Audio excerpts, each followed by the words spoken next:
Hello साथियों, स्वागत है आप सभी का। और आज इस वीडियो में हम सीखने वाले हैं संख्या पद्धति, नंबर सिस्टम को। साथियों, नंबर सिस्टम एक ऐसा टॉपिक है जो गणित के सारे टॉपिक्स के लिए एक बुनियाद का काम करता है। जिस भी स्टूडेंट का संख्या पद्धति तैयार होता है उसके लिए बाकी के टॉपिक्स तैयार करना बहुत इजी रहता है। साथ ही चाहे वो यूपी टेट का एग्ज़ाम हो, ठीक है, चाहे वो यूपी ट्रिपल एससी के अंतर्गत वनडे कोई एग्ज़ाम हो, ठीक है, इवन यूपीएससी वगैरह, सभी के लिए नंबर सिस्टम पढ़ना अनिवार्य होता है। और हर एग्ज़ाम में लगभग नंबर सिस्टम पे आधारित 5 से 6 क्वेश्चन जरूर पूछे जाते हैं। तो ज़्यादा बात ना करते हुए यूपी टेट को देखते हुए ये स्टार्ट करने वाले हैं बैच, जिसके अंतर्गत आज ये पहला वीडियो जो है वो संख्या पद्धति पर आधारित होने वाला है। तो सारी संख्याओं को पढ़ेंगे, उससे पहले इसे देख लेते हैं कि नंबर सिस्टम के अंतर्गत हमें क्या क्या पढ़ना है। देखिए, नंबर सिस्टम के अंतर्गत सबसे पहले जो पढ़ते हैं वो है क्लासिफिकेशन ऑफ नंबर्स। इसके अंतर्गत हम लोग प्राकृतिक संख्याएं, पूर्ण संख्याएं, पूर्णांक संख्याएं, ठीक है, और इन संख्याओं का वर्गीकरण पढ़ते हैं, साथ परिमेय अपरिमेय, ठीक है, भाज्य अभाज्य सम विषम, ये सारी संख्याओं को कवर करेंगे। उसके बाद में इकाई-अंक, आपने अक्सर देखा होगा इस तरह के क्वेश्चंस आ जाते हैं, में इकाई का अंक क्या है, तो इसके अंतर्गत कवर कर लेंगे। गुणनखंड, अपवर्तक वगैरह, एलसीएम वगैरह सारा इसके अंदर कवर करेंगे। साथ ही शेषफल के जो क्वेश्चंस होते हैं कवर करेंगे। विभाज्यता, यानी कौन संख्या किससे विभाज्य होती है कि नहीं, उसका क्या रूल है। साथ में बाइनरी सिस्टम को भी देखेंगे और नंबर ऑफ जीरोस यानी मूलों को भी देखेंगे, ठीक है। तो इसके लिए सबसे पहला जो टॉपिक है हमारा वो क्लासिफिकेशन ऑफ नंबर्स। तो चलिए हम लोग क्लासिफिकेशन ऑफ नंबर को शुरू करते हैं। इनमें से बहुत कुछ आपको आता होगा और मैं दावे के साथ कह रहा हूं आपको कुछ नया जरूर सीखने को मिलेगा। देखिए, सबसे पहला जो होता है वो होते हैं समित संख्याएं। आपको बता दूं, समित संख्याओं में यूपी टेट के लिए पढ़ना जरूरी नहीं है, ठीक है, बता दूं आपसे। और काल्पनिक नंबर्स को, ठीक, क्यों? क्योंकि ये जो है एसएससी के लिए, यूपीएससी के लिए, अदर एग्जामिनेशन के लिए इंपॉर्टेंट है, तो इनको हम कवर नहीं करेंगे। लेकिन हम आपको शार्ट तरीके से इसके जरूर बताएंगे। देखिए, समित संख्या का मतलब ये होता है, ये होती है कंपोजिट नंबर, जिसमें एक दो संख्या होती है। इस तरह से संख्या होगी जिसमें एक जो पार्ट होता है वो होता है वास्तविक रियल नंबर, और दूसरा जो होता है वो होता है इमेजिनरी या काल्पनिक नंबर, ठीक है। जैसे कि आप यहाँ देख सकते हैं, ये आई के साथ जुड़ा होता है, ठीक है। तो ये हम लोग साइंस वाले इंटर में इसको पढ़ते हैं, ठीक है। तो इस वाले टॉपिक को कवर नहीं करेंगे और ना ही काल्पनिक संख्याओं को कवर करेंगे, ठीक है, जिसमें आई आता है, ठीक, इस तरह से देखेंगे। या करनी के अंदर -5 हो जाएगा तो इसे हम लोग 5 आई लिखते हैं, तो इसे हमें कवर ही नहीं करना है। तो चलिए इसको छोड़ देते हैं। हम लोगों को कहाँ से शुरू करना है? हम लोगों को शुरू करना है वास्तविक संख्याओं से, ठीक है। इसे ध्यान से देखें, ये देख रहे हैं वास्तविक संख्याएं। अब सबसे पहला टॉपिक है वास्तविक संख्याएं क्या होती हैं, ठीक। उसके बाद इसके 2 पार्ट होते हैं, जिसमें एक सीखते हैं परिमेय संख्याएं। इसे हमने कक्षा 7 में सीखा, कक्षा 8 में भी पढ़ा हमने, बेसिक, ठीक है, और एडवांस लेवल तक का। साथ ही अपरिमेय संख्या क्या होती हैं। फिर परिमेय संख्याओं के अंतर्गत जैसे पूर्णांक से आ जाते हैं, जिसमें अलग पूर्ण संख्या हो गई, ठीक है, धनात्मक संख्या, ऋणात्मक संख्या है। बाद में इनका एक टॉपिक भिन्न भी होता है, जिसमें उचित भिन्न, अनुचित भिन्न, मिश्रित भिन्न। आपको बता दें, इन सब पर एक एक प्रश्न अवश्य बनता है, ठीक है। तो कम से कम 5 से 6 प्रश्न इस टॉपिक पर आने वाला है, तो इसे बड़ी सावधानी से आगे के टॉपिक्स के लिए जरूर देखें। तो चलिए हम लोग सबसे पहले सीखेंगे यहां पर वास्तविक संख्याओं को। देखिए, सबसे पहला टॉपिक है रियल नंबर्स। इंग्लिश में रियल नंबर्स, हिंदी में वास्तविक संख्याएं। देखिए, वास्तविक संख्या क्या मतलब? वास्तव में जिन संख्याओं का अभी तक हम लोग प्रयोग करते आए हैं, चाहे वो व्यवहारिक हो, चाहे वो सवालों में लगाते आए, जिन संख्याओं को हमको देख रहे हैं, वो सभी संख्याएं इस रियल नंबर्स के अंतर्गत आती हैं, वास्तविक संख्याओं के अंतर्गत आती हैं। जैसा कि गिनने वाली सभी संख्याएं, जब हम गिनती शुरू करते हैं तो कहां से शुरू करते हैं? 1 से शुरू करते हैं। मैं आपसे कहूं, बताओ वहां कितने लड़के खड़े हैं, तो आप कैसे शुरू करोगे? 1 2 3 4, यानी 1 से शुरू करोगे। इसीलिए सारी प्राकृतिक संख्याएं इसके अंतर्गत आ जाती हैं। पूर्ण संख्याएं जीरो सहित, मतलब 0 भी होगा, उसमें 1 भी होगा, 2 भी होगा, 3 भी। मतलब यह हुआ कि पूर्ण संख्याओं के अंतर्गत 0 भी आता है और सारी प्राकृतिक संख्याएं भी आती हैं। साथ ही पूर्णांक में 0 सहित सभी प्लस की संख्याएं और सभी माइनस की संख्याएं इंक्लूड होती हैं। देखिए, 0 1 2 3 4 5 इधर अनंत तक जाएगा, चलता रहेगा। इसी तरह से 0 के उधर बाएं तरफ जाएंगे तो -1 -2 -3 -4 -5 इसी तरह से चलता रहेगा। साथ ही भिन्न की संख्याएं, ठीक है, भिन्न 1/2, 2/4 जो भी भिन्न हो, साथ ही दशमलव की संख्याएं। तो आप ये कह सकते हैं जितने प्रकार की संख्या अभी तक आपने पढ़ी थी, ठीक है, वो सभी संख्याएं इन संख्याओं के अंतर्गत आती हैं। यहां पर ये जो आपको दिख रही है संख्या रेखा, आपसे बता दें जो आप यूपी टेट की तैयारी के लिए मैथ्स पढ़ रहे हैं, वो मैथ जो है कक्षा 4 से लेकर, ठीक है, कक्षा 8 तक की मैथ्स पर बेस्ड है, ठीक। अगर आप कक्षा 4 की किताब से कक्षा 8 तक की किताब के मैथ्स तैयार कर लेते हैं तो आप 28 नंबर तो 100% ले ही आएंगे, थोड़ा सा 2-4 नंबर का इधर उधर हो सकता है। तो यहाँ पर ये जो संख्या रेखा दिख रही है आपको, ये संख्या रेखा कक्षा 7 और 8 की बुक में डिटेल से दिया हुआ है। तो यहाँ पर आपको उन किताब्स को पढ़ने की आवश्यकता नहीं है, ठीक है। किताब आप 2-3 महीने में ख़त्म नहीं कर पाएंगे, लेकिन मैं यहाँ पर आपको कवर करवा दूंगा, ठीक है। देखिए, ये एक संख्या रेखा बनी होती है, सिंपल से एक रेखा होती है जिनमें हम संख्या को लिखते हैं, इसीलिए इसे हम कहते हैं संख्या रेखा। इसमें मिडिल में 0 रख दिया जाता है, ठीक है, 0 इसलिए रख दिया जाता है। इसके दाएं तरफ हम धनात्मक संख्या लिखते हैं, जैसे +1, +2, +3, +4, +5, ठीक, 6, 7 चलता रहेगा इसी तरह अनंत तक। 0 के जो बाएं तरफ जाएंगे सारी संख्याएं माइनस है, -2, -3, -4। मतलब ये हुआ जैसे जैसे आप बाएं तरफ बढ़ेंगे, -1, -2 संख्याएं छोटी होती जाएंगी, -1 से छोटी -2, -2 से छोटी -4। तो कहने का मतलब संख्या रेखा पर जो संख्या व्यक्त की जा सकती हैं उन्हें हम कहते हैं वास्तविक संख्याएं। याद कर लीजिए, ये क्वेश्चन आ जाता है कि वास्तविक संख्याओं को हम संख्या रेखा पर व्यक्त कर सकते हैं, लेकिन जो काल्पनिक संख्याएं होती हैं उन्हें हम व्यक्त नहीं कर सकते हैं। काल्पनिक संख्याओं के साथ हमेशा आई जुड़ा होगा, याद रखिए, इस तरह लिखा होगा, या हमेशा कर्ली के अंदर माइनस में कोई संख्या लिखी होगी, 4 लिखा हो सकता है या -5। याद रखिएगा ये काल्पनिक संख्याएं हैं, ठीक है। थोड़ा सा जानना भी जरूरी है, हालांकि कोर्स में नहीं है फिर भी, ठीक। चलिए अपने दूसरे टॉपिक की तरफ बढ़ते हैं। अब देखिए, हमने वास्तविक संख्याओं के बारे में जान लिया, ठीक है। अब हम सबसे पहले आपको सिखाएंगे, सबसे पहले हम चलेंगे प्राकृतिक संख्याओं की तरफ से, ठीक है। हम यहां से शुरू करेंगे, इन सभी संख्याओं को कवर करते चलेंगे। तो अब हमारा टॉपिक है प्राकृतिक संख्या, इसे देखते हैं और साथ ही हम उन पर क्वेश्चंस भी करते चलेंगे। प्राकृतिक संख्याएं मतलब नेचुरल नंबर्स। नेचुरल नंबर्स क्या होते हैं? देखिए, जब भी मैं आपसे कहूं गिनने के लिए, तो आप हमेशा काउंटिंग, गिनती कहाँ शुरू करते हैं? 1 से शुरू करते हैं, ठीक। जैसे कि बता दूं, फील्ड में एक मैदान है, वहाँ पर कोई नहीं है, ठीक, और मैं आपसे बताऊं कि बताओ वहाँ पर कितने घोड़े खड़े हैं, तो आप कहोगे कुछ नहीं है। अगर वहाँ पर 2 घोड़े खड़े होंगे तो आप कहोगे 1, 2, यानी गिनती आप 1 से शुरू करोगे। इसीलिए प्राकृतिक संख्याओं की गिनती जो है हमेशा 1 से शुरू होती है, 0 उसमें शामिल नहीं होता है, ध्यान रहे। इन्हें हम नेचुरल नंबर्स कहते हैं और इन्हें हम n से प्रेजेंट करते हैं। क्वेश्चन पूछ लिया जाता है, और n का सेट क्या होता है? ये आता है सेट। देखिए, n बराबर इस तरह से मंझला ब्रैकेट लगा जाता है, उसमें 1 से स्टार्ट करते हैं, 1, 2, 3, 4, 5, 6, 7 लिखते चले जाते हैं, तो ये सेट हो जाता है। ये ऑप्शन में क्वेश्चन आ जाता है, इसलिए इसको हमने यहाँ पर रखा हुआ है। क्या 0 प्राकृतिक संख्या है? बिल्कुल नहीं है।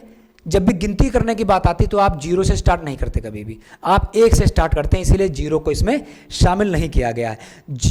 प्राकृतिक संख्या हमेशा 1 से शुरू होती हैं। 0 को हमने पूर्ण संख्या के में रखा है, इसके बारे में अभी हम आगे बात करेंगे, ठीक। तो याद रखिएगा, 0 को हम होल नंबर कहते हैं इंग्लिश में और पूर्ण संख्या कहते हैं। अब हमारा देखिए उद्देश्य क्या है कि प्राकृतिक संख्याओं पर सबको अब पता है, लेकिन आपसे एक बात मैं बताना चाहूँगा कि प्राकृतिक संख्याओं पर भी ऐसे ऐसे क्वेश्चंस आ जाते हैं जिसमें आपको उसके लिए स्पेशल पढ़ना पड़ सकता है, ठीक है।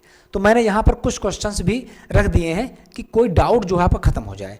अक्सर होता है कि थ्योरी आप पढ़ लेते हैं, लेकिन जब क्वेश्चन करते हैं तब तो वो चीज़ बिल्कुल आपकी पक्की हो जाती है। तो इसीलिए क्वेश्चन रख के देखिए। पहला क्वेश्चन देख लेते हैं हम लोग। प्राकृतिक संख्या शुरू होती है 1 से शुरू होंगी, है ना। सबसे छोटी प्राकृतिक संख्या भाई 1 से शुरू हो रही 1 होगी, ठीक है। इनमें से कौन प्राकृतिक संख्या है?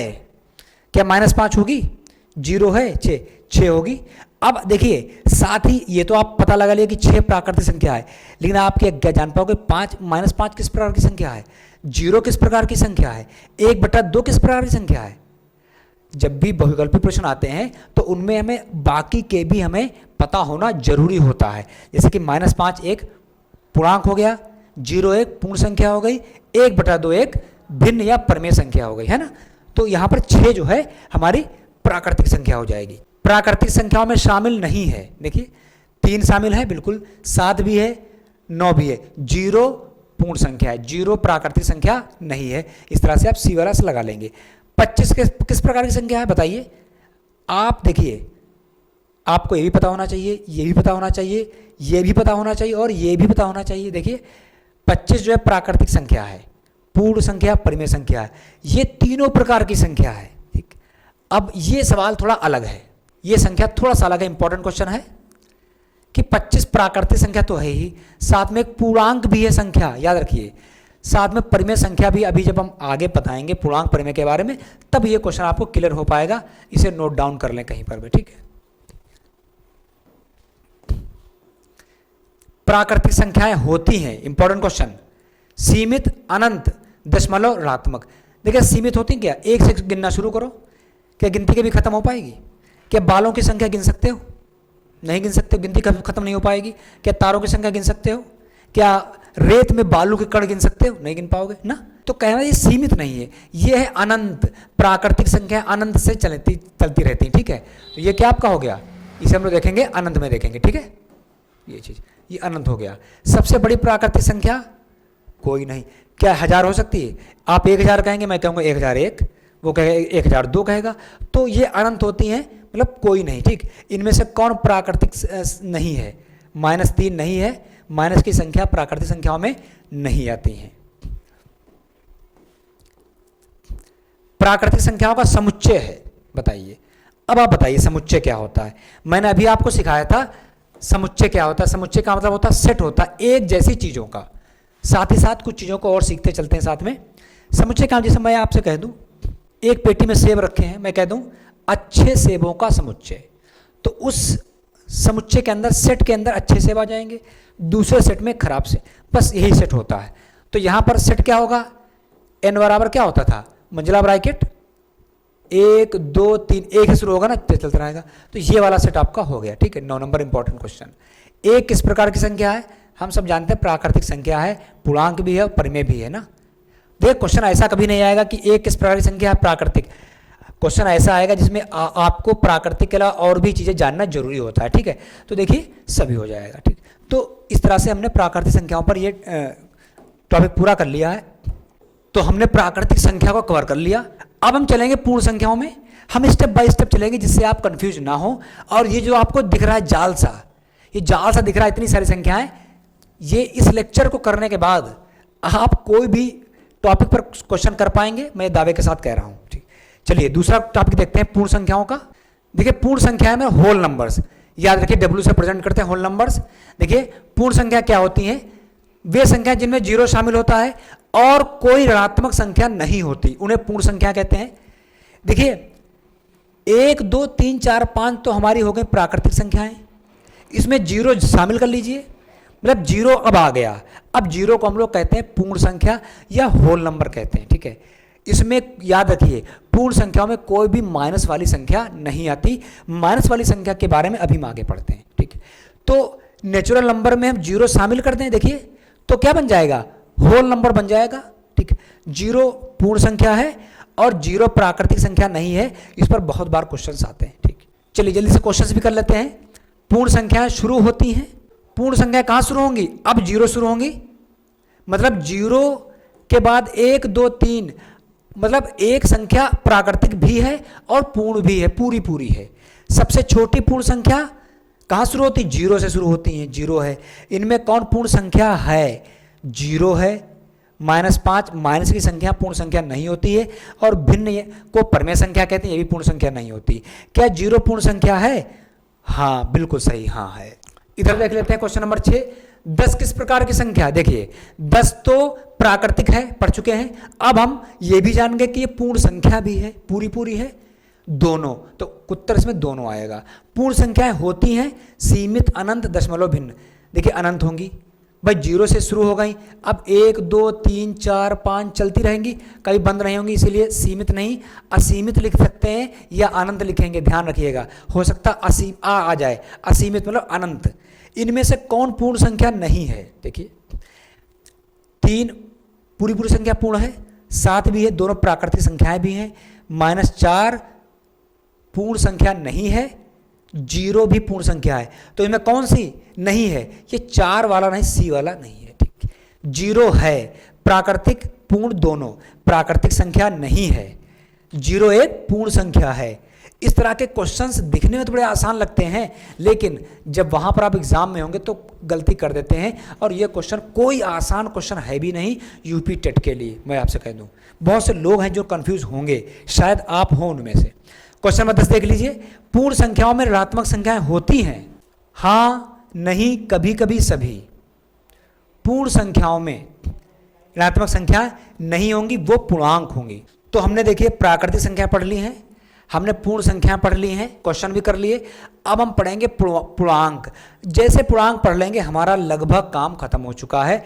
इसके बाद परिमेय पढ़ लेंगे और ये वाली संख्या पढ़ लेंगे। चलिए, संख्याओं में सबसे महत्वपूर्ण टॉपिक पूर्णांक, क्योंकि ये एक ऐसा टॉपिक है, इसके अंतर्गत सारी संख्या आ जाएंगी, सारी प्राकृतिक संख्या इसमें आ जाती हैं, जीरो आ जाता है और माइनस की संख्याएं भी इसमें शामिल हैं। देखिए, वे संख्याएं जिनमें धनात्मक, पॉजिटिव, ऋणात्मक, निगेटिव और जीरो शामिल होते हैं उन्हें पूर्णांक कहते हैं, या इंग्लिश में इसे इंटीजर्स भी कह सकते हैं। देखिए, ऑप्शन में इंटीजर भी कभी कभी नाम आ जाता है, इसीलिए ध्यान रहे, इंग्लिश में भी उसका नाम याद रखें।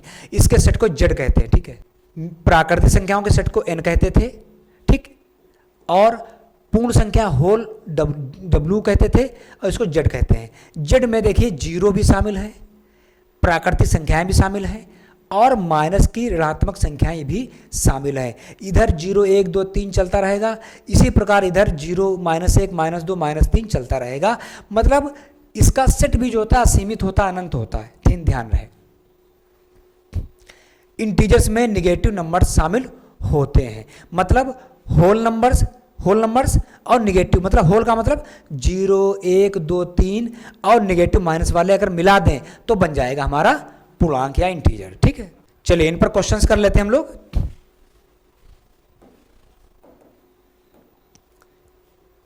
बहुत महत्वपूर्ण क्वेश्चंस हैं। देखिए, पूर्णांक में शामिल है, जैसा कि बताया, पूर्णांक में कौन संख्या शामिल होती हैं? सारी प्राकृतिक संख्याएं, जीरो सहित पूरी पूर्ण संख्या हो गई, साथ ही माइनस की संख्याएं भी। तो इस तरह से अगर आप देखेंगे, देखिए, केवल धनात्मक गलत, केवल ऋणात्मक गलत, भिन्न गलत, ये होंगी। देखिए, 0, 1, 2, 3, 4, 5, 6, 0, 1, 2, 3 प्लस की संख्याएं और 0 से इधर माइनस की संख्या शामिल होंगी। तो ये वाला ऑप्शन सही हो गया। इनमें से कौन पूर्णांक है? देखिए, क्या 1/2 पूर्णांक है? भाई ये तो भिन्न है। ठीक, पूरा कहाँ है? 1/2 को हम कितना लिखते हैं? अगर भाग करते हैं 0.5, तो ये नहीं है, ये तो कर्णी आ गया, छोड़ दीजिए। -7 को देखिए, -7 एक ऋणात्मक संख्या है, तो पूर्णांक में तो ऋणात्मक संख्याएं भी आती हैं, तो ये वाला ऑप्शन सही है। डी तो दशमलव की संख्या है। ठीक, 0 है, 0 किस प्रकार की संख्या? धनात्मक है, ऋणात्मक है कि ना धनात्मक ना ऋणात्मक? कोई याद कर लीजिए, 0 को ना तो धनात्मक और ना ही ऋणात्मक संख्या माना गया है। 0 को एक सिर्फ पूर्ण संख्या माना गया है। क्या माना गया है?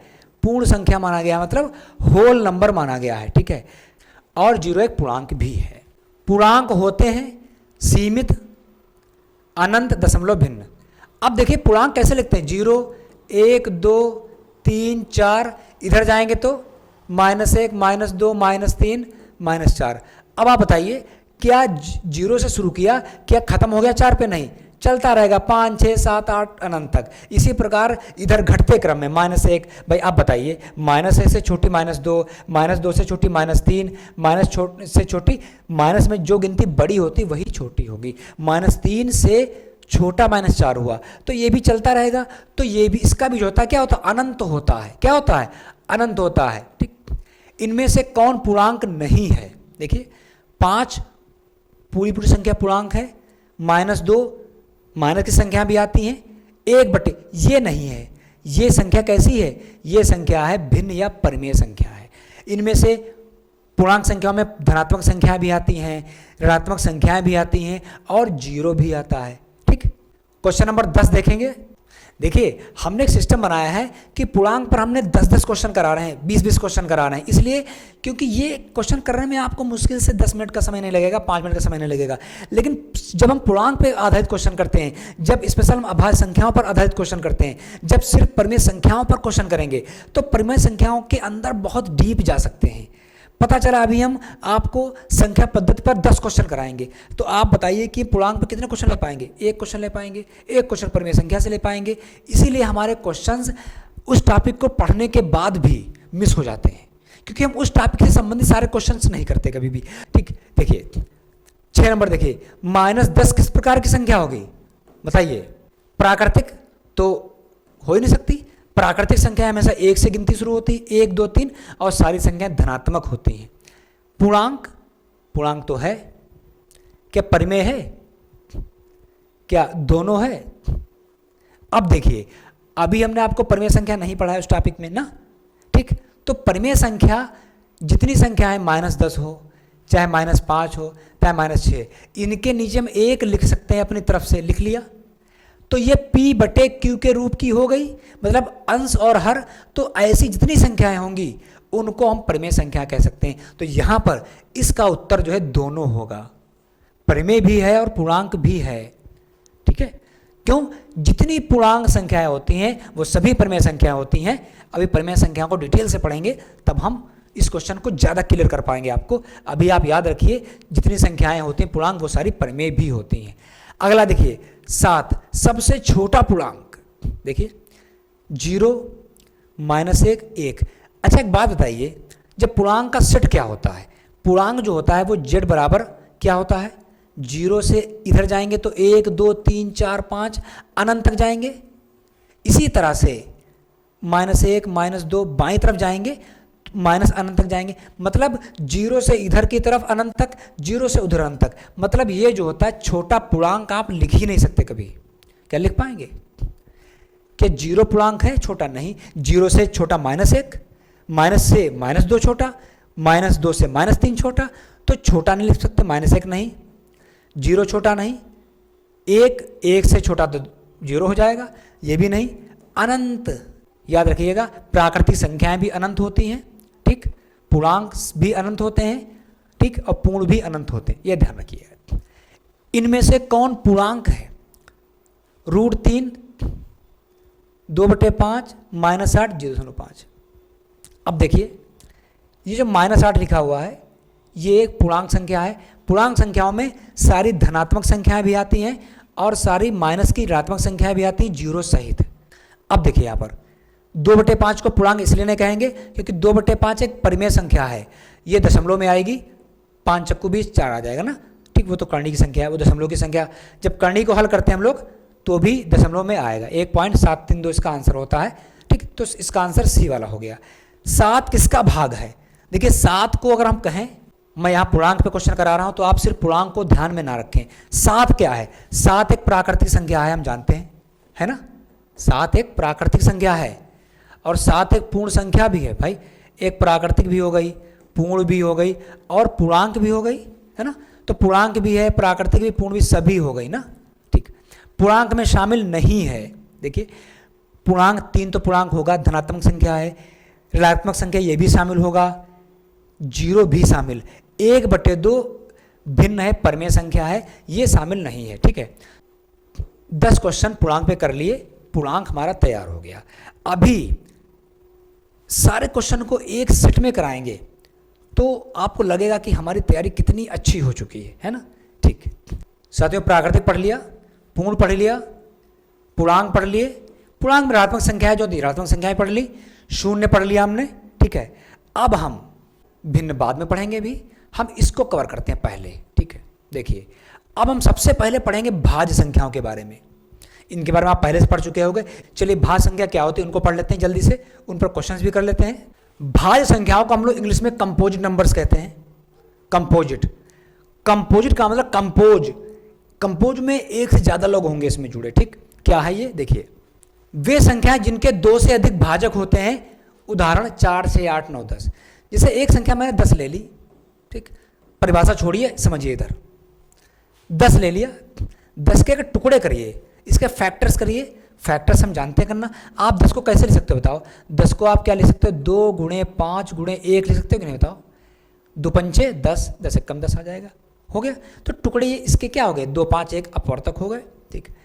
तो इसी प्रकार अगर हम 12 ले लेते हैं, ध्यान रखिएगा, 1 2 हो गया, 2 3 6, हाँ 6 दूनी 12 गुणे 1 ये आ गया। 12 के गुणनखंड हम 3 गुणे 4 भी कर सकते हैं और 12 के गुणनखंड हम 2 गुणे 6 भी कर सकते हैं। देखिए 2 गुणे 6 2 12 हो जाएगा, 3 6। तो आप एक बात देखिए, 10 जो है 10 के पहाड़े में आती है, 10 एक कम 10, 1 के पहाड़े में भी आएगा। 1 के पहाड़े में तो सारी दुनिया की सभी संख्याएं आती हैं। आपने देखा 10 से हो गई डिवाइड, 1 से हो गई, 2 से भी हो गई और 5 से हो गई। 10 से 1 से तो अपने से 1 से तो सब डिवाइड होती हैं, लेकिन तीसरी संख्या से 2 से और 5 डिवाइड हो रही है। बात समझ गए होंगे हमारी, लगभग बात समझ गए होंगे, ठीक है। तो 4 के अगर फैक्टर करें आप, देखिए 4 के गुणनखंड क्या होंगे? 4 से कट जाएगी, 1 से कट जाएगी, साथ ही 2 से भी कट जाएगी। तो आपने देखा 4 1 से तो कट रही थी, तीसरी से भी कट रही। 6 को देखिए, 6 संख्या 6 से कट रही, 1 से कट रही, 2 से भी कट, 2 3 6, 3 दूनी 6। तो आप देखेंगे 6 से 1 से तो कट ही रही थी, साथ में कट रही थी। 9 को देख लीजिए, 9 से कटेगी, 1 से कटेगी, 3 से कटेगी। तो अपने से और 1 के अलावा अगर किसी तीसरे से संख्या विभाजित हो रही है तो ऐसी संख्या को हम लोग कहते हैं भाज्य संख्या, है ना। अब देखिए 6 के भाजक तो सब सिखा दिया। 1 ना तो अभाज्य है ना ही भाज्य, 1 को इस कैटेगरी में नहीं रखा गया, ना तो 0 को रखा गया। याद कर लिए, 0 ना तो धनात्मक है और 0 ना तो ऋणात्मक है, ठीक है। इसी तरह से इसको याद रखिएगा, 1 ना अभाज्य ना भाज्य। हाँ, इसको ध्यान रखिए, 2 सबसे छोटी एकमात्र इवन प्राइम नंबर, मतलब ये अभाज्य है ही। क्यों अभाज्य है? और सम तो है ही। देखिए बेटा, अब बहुत से लोग कंफ्यूज होते हैं कि 2 सम संख्या, सम तो है ही, 2 2 से कट जाएगी, 1 से कट जाएगी, क्या बताओ 2 इसके अलावा किसी से कट सकती है? नहीं। भाज्य संख्या की परिभाषा क्या है? भाज्य संख्या की परिभाषा यही है कि अपने से कट जाए, 1 से कट जाए और तीसरे से भी कट जाए। तो तीसरा कहाँ कट रही? तो भाई भाज्य संख्याओं की शुरुआत कहाँ से होगी? 2 से। तो पहली भाज्य संख्या 2 हो गई, इसके बाद कौन संख्या होगी? 3 होगी, 3 से कटेगी, 1 से कटेगी और किसी से नहीं कटेगी। 4 छोड़ दो, 5 आ गई, 6 7 आ गई, 8 कट जाएगी, 9 कट जाएगी, 10 कट जाएगी, 11 किसी से नहीं कटेगी, 11 1 के अलावा, 12 2 कट जाएगी, 13 आ गई, 14 15 16 17 किसी से नहीं कटेगी, 18 कट जाएगी, 19। तो ये सारी संख्या क्या आपकी हैं? देखिए ये सारी संख्या आपकी हैं अभाज्य संख्या, ठीक है। तो अभाज्य में और भाज्य में आप डिफरेंस समझ गए ना। इस पर भी हम क्वेश्चन करेंगे, ठीक है। आप समझ कितना भी गए हो, 5 मिनट का समय और लगेगा इसमें, इसको भी कवर कर लेंगे। भाज्य संख्या में गुणनखंड होते हैं, देखिए 2 से अधिक। अब इस तरह से अगर सवाल आ जाएगा तो आप जो है इसमें फंस सकते हैं, आपको लगेगा कुछ नई चीज़ है। ऐसे तो आपको परिभाषा तो आती है। देखिए भाज्य संख्या में गुणनखंड 2 से अधिक होंगे, केवल 2 केवल 1 0। 2 से अधिक होंगे हमेशा, भाई 4 है, 2 दूना 4 गुणा 1 3 आ गए। 6 के करो गुणनखंड, 2 3 6, 1 आएगा। 2 से ज़्यादा होंगे 6 गुणनखंड तो बहुत हो जाएंगे, 6 1 भी हो जाएगा ना ये चीज़। इनमें से कौन भाज्य है? देखिए 6 भाज्य है, 6 2 से भी कट जाएगी, 3 से भी कट जाएगी। 7 अभाज्य है, 3 अभाज्य 2, देखिए है ना। अब ऐसे क्वेश्चन करने में आपको वो चीज़ बिल्कुल पक्की होती है। एक है भाज्य है कि अभाज्य है कि दोनों है कि कोई नहीं। देखिए ना तो वो भाज्य है ना तो अभाज्य है, इसलिए कोई नहीं इसका सही आंसर होगा। देखिए इनमें से कौन भाज्य नहीं है? भाज्य नहीं को क्या कहेंगे भाई? भाज्य नहीं को कहेंगे हम लोग अभाज्य। सवाल ऐसे ही कंपटीशन पूछे जाते हैं, ठीक है। इतने में गलती हो जाएगी तो गया सवाल। भाज्य नहीं का मतलब अभाज्य। बताइए कौन अभाज्य है? 4 तो भाज्य 2 से कट जाएगी, 8 2 से कट जाएगी, 4 से कट जाएगी, 11 सिर्फ 11 से कटेगी, 1 से कटेगी। तो यही वाली संख्या क्या हो गई? अभाज्य। 9 तो 9 से कटेगी, 1 से कटेगी, अपने से खुद से तो कटती ही हैं, साथ में 3 से कट जाएगी। तो 11 जो संख्या है वो हमारी अभाज्य है। 10 है, देखिए 10 संख्या क्या होगी? भाज्य है कि दोनों? सिर्फ भाज्य है भाई। 10 तो 2 से भी कट रही है, 5 से भी कट रही है, अपने से 10 से 1 से तो कटेगी ही, वो तो छोड़ ही दो, तीसरे से भी कट रही है, ठीक है। चलिए आगे देखते हैं हम लोग क्वेश्चन नंबर 6। भाज्य संख्याएं होती हैं। अब इसको देखिए, सीमित, असीमित, अनंत, सॉरी सीमित अनंत, अनंत होंगी भाई। भाज्य संख्याएं, संख्याएं कभी खत्म हो सकती हैं क्या बताओ आप? जब संख्याएं कभी खत्म नहीं हो सकती तो संख्याओं का कोई प्रकार कभी खत्म नहीं हो सकता, ध्यान रहे। अनंत, इनमें से कौन भाज्य है? देखिए 13 किसी से नहीं कटेगी, 13 से कटेगी, 1 से कटेगी, ये अभाज्य। 17 अभाज्य, 21 कट रही है, 21 से कटेगी, 1 से तो कटेगी ही, साथ में 3 से कट जाएगी, 7 से कट जाएगी, ये वाली संख्या भाज्य है। 15 है भाज्य, ठीक है, ये तो कर ही लोगे। देखिए इनमें से कौन भाज्य है? 23 किससे कटेगी बताओ? 29 किससे कटेगी बताओ? 30 किससे कटेगी? 31 कटेगी। सिर्फ 30 एक ऐसी संख्या है जो 15 से कट जाएगी, 2 से कट जाएगी, 10 से कट जाएगी, 6 से कट जाएगी, 5 से, तो ये तो भाज्य है। बाकी बताओ कोई संख्या किसी 30 से कट सकती है? 23 एक के अलावा किसी से नहीं कटेगी, 29 भी है, 31 भी है, 10 9 है, तो संख्या कैसी भाज्य होगी, है ना। तो हमने जो है इतने इंपॉर्टेंट क्वेश्चन कर लिए हैं। अब आप बहुत से क्वेश्चन तो इसमें आप जानते होंगे, लेकिन बहुत से क्वेश्चंस को करने का तरीका, पूछने के तरीके को आप जान पाए इसमें, ठीक है। अब हम लोग देख लेते हैं अभाज्य को। अब देखिए उसका उल्टा हो गया सीधे सीधे। अभाज्य को कहते हैं हम लोग प्राइम नंबर्स, ठीक। जैसे कि ये संख्याएं जो होती हैं स्वयं से और खुद से ही कट पाएंगी, विभाजित हो पाएंगी, तीसरी संख्या से नहीं कटेंगी। तो आप बताइए ऐसी संख्या, तो हम अभाज्य पढ़ ही चुके। देखिए भाई 2 है, 2 सिर्फ 2 से कट सकती है, 1 से कट सकती है। 3 बताओ, 3 से कटेगी, 1 से कटेगी। बताओ 11 के पहाड़े में आएगी, 1 के पहाड़े में आएगी। क्या 11 किसी तीसरी संख्या से कट सकती? नहीं कट सकती। लेकिन आप अगर देखते हैं 4 को, 4 से विभाजित है, 1 से विभाजित है, साथ ही 2 से विभाजित। तो जिसके सिर्फ 2 फैक्टर्स होते हैं गुणनखंड, मतलब स्वयं में एक और स्वयं से तो पूरी दुनिया की हर संख्या कट सही भाई, लेकिन तीसरे से कटना अनिवार्य है। तो ये संख्याएं ऐसी तीसरे से भी नहीं कटती हैं, सिर्फ अपने से कटेंगी और 1 से कटेंगी। इनके केवल कितने भाजक होंगे? 2 भाजक होंगे, है ना। जैसे कौन कौन संख्या हो गई?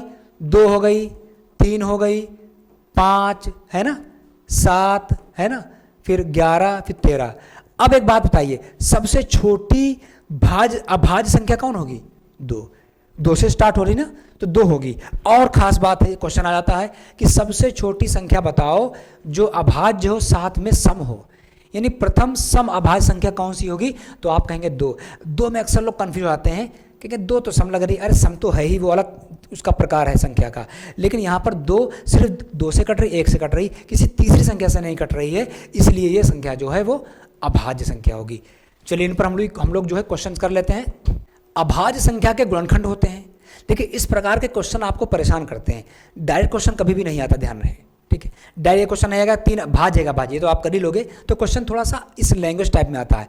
अभाज्य संख्या के गुणनखंड होते हैं केवल 2, 1 और स्वयं, याद रखें। इनमें से कौन अभाज्य है?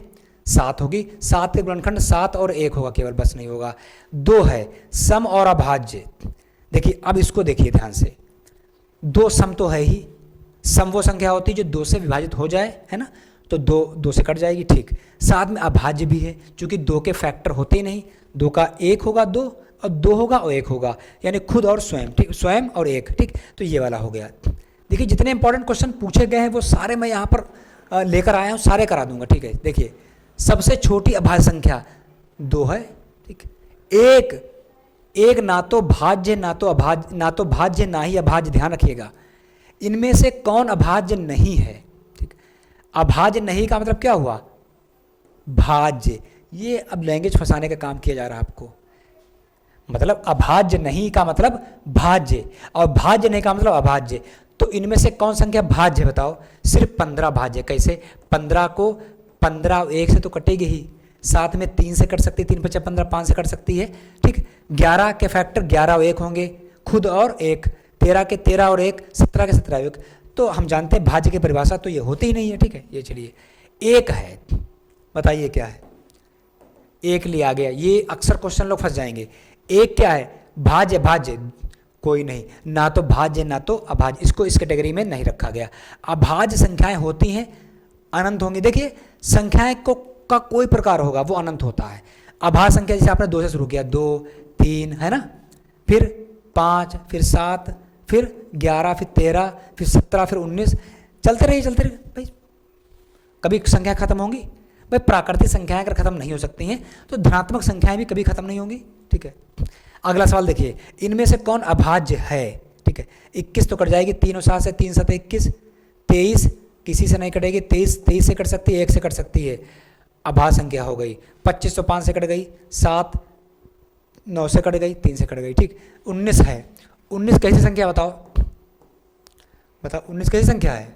19 जो है वो अभाज्य है कि नहीं बताओ? 19 तो भाई 19 से ही कटेगी, 19 से कट सकती है और 1 से कट सकती है ना, तो अभाज्य तो है ही, ठीक है। इनमें से कौन अभाज्य है बताओ?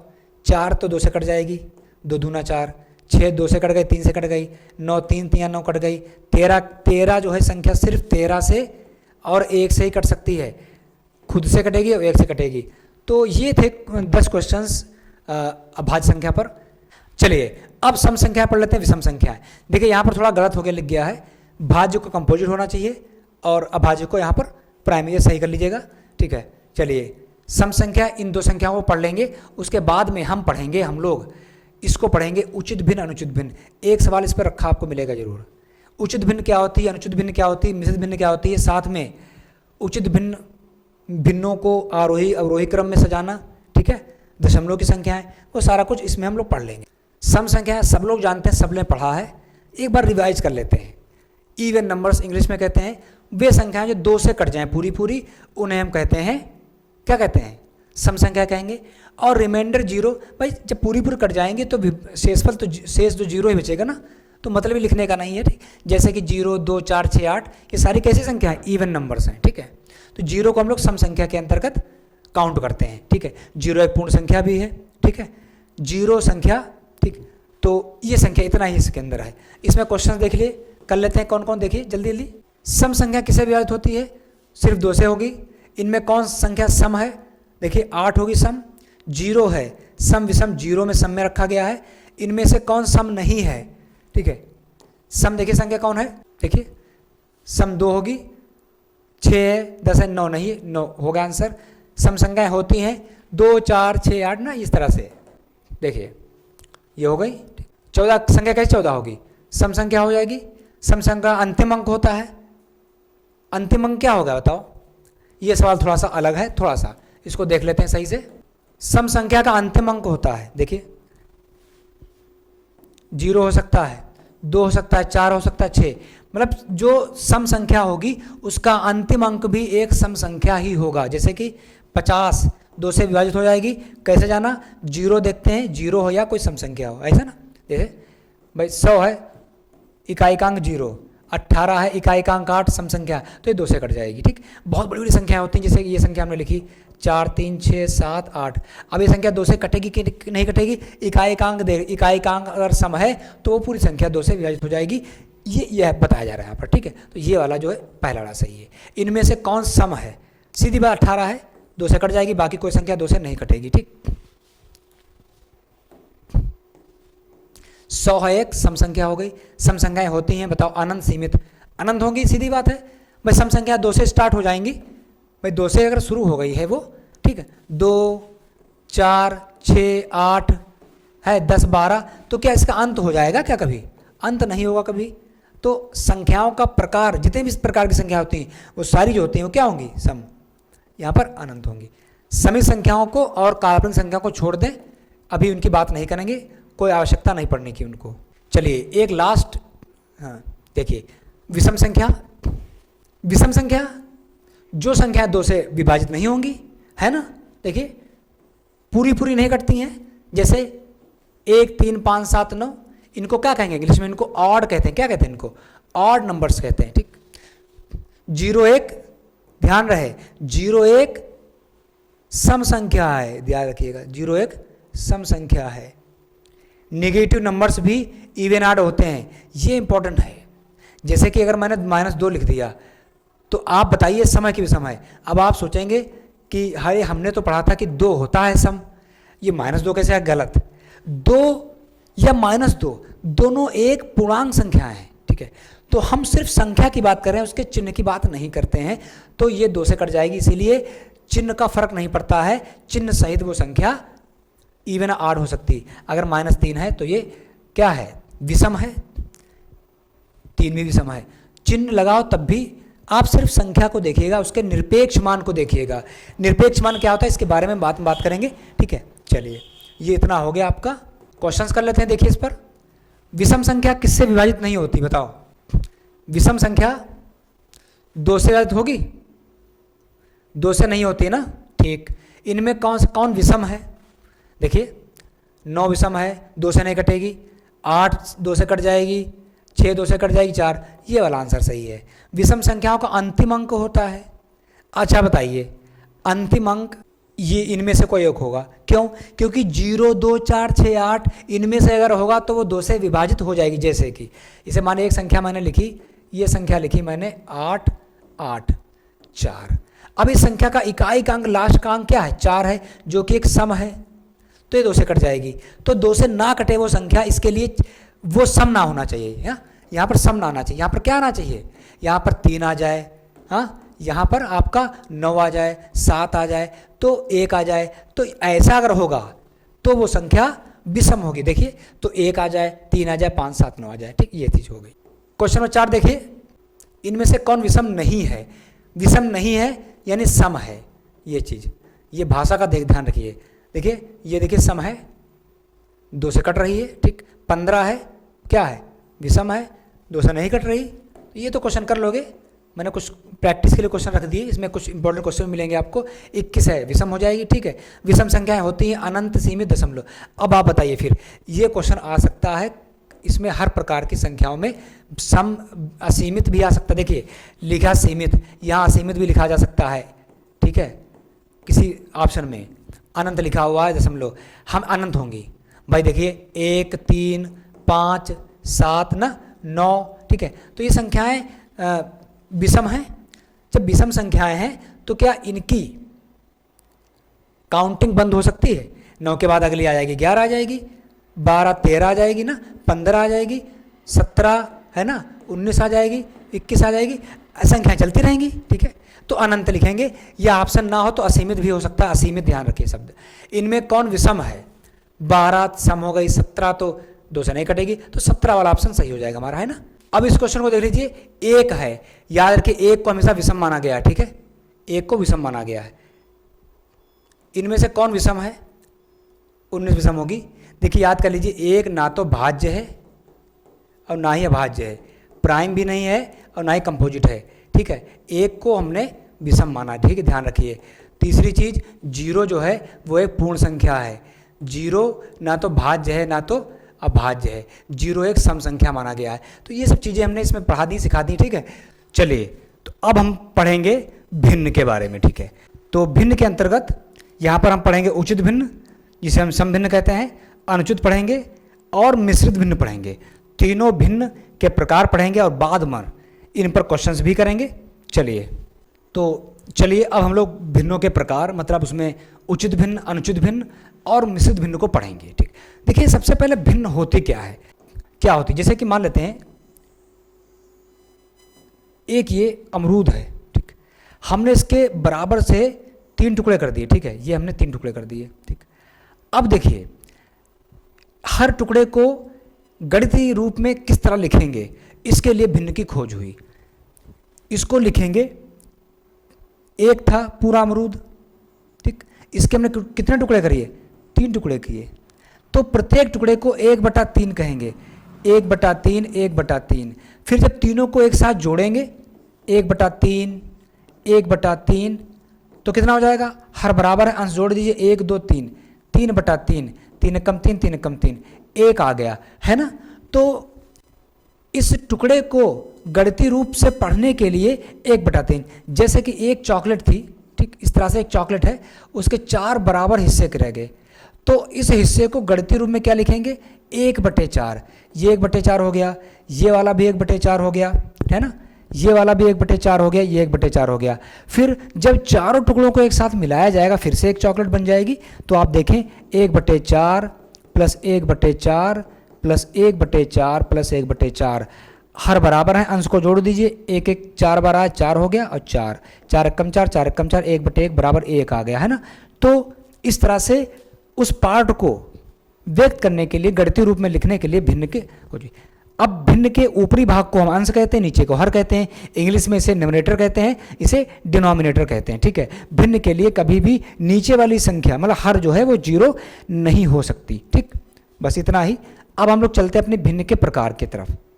देखिए यहाँ पर भिन्न के 3 प्रकार पढ़ते हैं। सबसे पहला प्रकार जो है वो है उचित भिन्न, और इस उचित भिन्न को कभी कभी हम लोग कहते हैं, इसका दूसरा नाम भी है, इसको कहते हैं हम लोग समभिन्न। याद कर लीजिए, समभिन्न भी आ सकता है ऑप्शन में, तो नाम सारे आपको पता होने चाहिए। इसे कहते हैं प्रॉपर फ्रैक्शन, ठीक है, प्रॉपर फ्रैक्शन भी इसे कहते हैं इंग्लिश में। इसमें क्या है, जब अंश जो है वो छोटा होता है, हर बड़ा होता है। जैसे कि एक भिन्न हमने लिखी 3/4, इस 3/4 को देखिए, अंश छोटा है, हर बड़ा है, तो ये जो है एक उचित भिन्न कहलाएगी, ठीक, उचित। इसी तरह 11 लिखा हुआ है, नीचे आके 12 आ गया तो भी उचित हो जाएगी, बस ध्यान रहे। और ऐसी भिन्नों का जो उत्तर होता है वो पॉइंट में ही आता है। अब आप भाग करके देख लीजिए, दशमलव लगेगा, 0 बढ़ेगा, 4 सते 28 है ना, 2 4 5 20, 0.75, इनका भी आंसर 0 पॉइंट से ही आएगा, ठीक, ध्यान रहे। तो ये हो गई हमारी उचित भिन्न। उचित भिन्न में दशमलव के बाईं तरफ कोई अंक नहीं होता। अब हम पढ़ेंगे अनुचित भिन्न। इस अनुचित भिन्न को हम जो है दूसरे नाम से पुकारते हैं, इसे कहते हैं विषम भिन्न, ठीक है, इसे हम कहते हैं विषम भिन्न। तो यहाँ पर हम लोग लिख लेते हैं विषम भिन्न, ठीक, याद रखिएगा विषम भिन्न। ऑप्शन में ना अनुचित विषम लिखा हो और आपको पता सब हो तब भी सवाल गलत हो जाए, ऐसा नहीं होना चाहिए, ठीक। इसे हम कहते हैं इम्प्रॉपर फ्रैक्शन। इसमें क्या होता है, अंश जो है वो बड़ा होगा हर से या बराबर होगा। देखिए 3/2 होगा, है ना, ये हो गई हमारी कौन सी भिन्न हो गई, अनुचित भिन्न हो गई, अनुचित। इसी तरह से दूसरी भिन्न 6 लिख लेते हैं, 6 नीचे की संख्या छोटी होनी चाहिए, 3 लिख लिए, देखिए अनुचित हो गई, या हम इसे कहते हैं विषम भिन्न भी कहते हैं। इनका आंसर कैसे आता है, इनका आंसर हमेशा दशमलव के बाईं तरफ भी एक पूर्ण संख्या होगी। देखिए इसको भाग करिए, 2 एकम 2, दशमलव लगेगी, 2 पंचे 10, देखिए क्या आया, 1.5 आएगा। इसलिए इसको देख लीजिए, 3 दूनी 6 पूरा पूरा आएगा। मतलब इसमें जो है एक पूर्ण संख्या जरूर होगी, देखिए, और दशमलव का पार्ट हो भी सकता है और नहीं भी हो सकता है। जैसे देखिए 5/3 लिखा हुआ है, 7/4, तो ये हो गई अनुचित भिन्न। अब देखिए मिश्रित भिन्न। इस मिश्रित भिन्न को पढ़ोगे, दोनों भिन्न उचित अनुचित और अच्छे से क्लियर हो जाएगी। देखिए इसमें क्या होता है, एक पूर्ण संख्या होगी और एक भिन्न होगा। कैसे, जैसे लिखा हुआ है 2 सही 1/2, इसको अगर लिखना चाहें तो हम लिख सकते हैं 2 + 1/2, ठीक है। एक पार्ट जो है ये हो गया पूर्ण संख्या हो गई, ये क्या होगा, ये भिन्न रूप हो गया, है ना। देखिए वही तो लिखा हुआ था, पूर्ण संख्या प्लस भिन्न होता है, ठीक। 2 + 1/4, तो इसको अगर आप हल करोगे तो किस तरह हल करते हैं, इनकी गुणा कर लेते हैं, 2 दूना 4 और ये जोड़ देते हैं तो 5/2 आ जाएगा, है ना। इसी तरह से 3 सही 3/4 लिखा हुआ है, इसे हम 3 + 3/4। देखिए सरलीकरण में इस तरह से हेल्प मिलती है हम लोगों को करने पर, ठीक है। तो 4 × 3 = 12 और 3 = 15/4 है। ये भिन्न कैसी भिन्न हो गई, मिश्रित भिन्न हो गई, ठीक। अब ये भी जान लें कि लाइक फ्रैक्शंस क्या होते हैं, समान हर वाले भिन्न। अब इसमें कुछ नहीं बताने वाली बात है, जब हर समान हो, जैसे कि यहाँ पर आप देख सकते हैं तीन भिन्न लिखी हुई हैं, और तीनों भिन्न में आप देखेंगे हर कैसे हैं भाई, 1 2/5 लिखी है, एक 3/5 लिखी है, एक 4/5 लिखी है। आप देखेंगे तीनों में हर है समान, इसीलिए हम कहते हैं समान हर वाले भिन्न, या इसको लाइक फ्रैक्शंस भी कहते हैं, ठीक। इनको जोड़ना वाला आसान, अंश अंश जोड़ दीजिए, हर बराबर है ही। ये सिंप्लीफिकेशन में हम सिखाएंगे आपको भिन्नों के डिटेल से। अभी जान लीजिए असमान हर वाले भिन्न, अनलाइक फ्रैक्शंस। देखिए जहाँ पर जिसकी आवश्यकता है उतना ही पढ़िए, ठीक। अभी अगर इस टॉपिक पर हम भिन्नों के बारे में सरलीकरण पढ़ाना शुरू कर देंगे या परिमेय संख्या पढ़ाएंगे, तो फिर परिमेय संख्या वाले टॉपिक में क्या पढ़ाएंगे ना।